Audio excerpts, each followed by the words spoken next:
vLLM versus LLMA.cpp.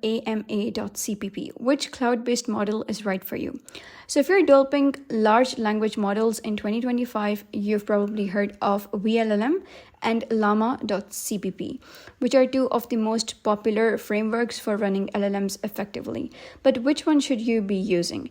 So in this video, we're doing a head-to-head comparison of vLLM with Llama, focusing on performance, latency, hardware compatibility, and real-world use cases so you can pick the right setup for your needs. So let's get into it. Let's start with what they are under the hood. So vLLM is a Python-based LLM server that runs on CUDA-enabled GPUs. It uses paged attention batching and tensor parallelism to serve multiple requests at once, making it ideal for high-load production environments. Llama.cpp, on the other hand, is a C and C++ inference library optimized for CPU-based inference. It's lightweight, easy to run, and supports flexible quantization formats like GGUF, making it a great choice for laptops, edge devices, or even a Raspberry Pi. So already the choice leans heavily on your hardware. Now let's compare the performance.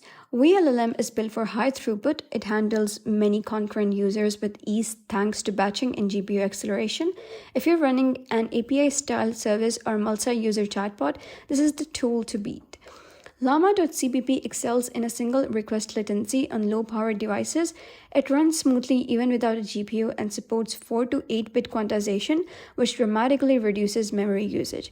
Reddit users support 70% faster distributed inference with LLM in a large-scale setups, but many also say Llama.cpp is faster for single GPU or CPU tasks. So the rule is vLLM is for scale and speed, Llama is for portability and simplicity. So if we're talking about development and hardware, vLLM is best if you have a GPU-rich environment, multi-GPU infrastructure, and a need for high concurrency and uptime. It also comes with an OpenAI-compatible AI server, so integration with existing tools is seamless. Llama.cpp is ideal if you're working with CPU-only machines, running edge development, need low power or offline inference. Just note it's mostly command-line driven, so setting up an API may require a bit of manual work. And you gotta use vLLM if you're serving models to many users at once and you're running a SaaS or internal inference server, needing advanced CUDA features and production reliability.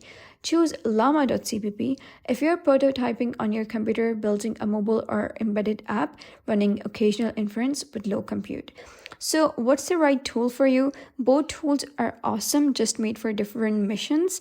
If you found this review helpful, give it a thumbs up and don't forget to subscribe for more helpful tutorials. I'll see you in the next video.